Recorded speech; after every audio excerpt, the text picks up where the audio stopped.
இன்று காலையிலிருந்தே தொடர்ந்து மழை பெய்து கொண்டே இருந்தது. இரவு 10 மணிக்கு மேலாகவும் மழை நீடித்து கொண்டே இருந்தது.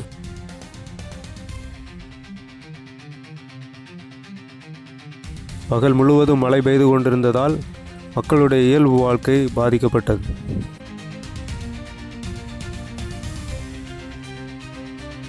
இன்று இரவு 10 மணிக்கு தூத்தூர் பேருந்து நிலையத்திலிருந்து பதிவு செய்யப்படும் காட்சிகள்.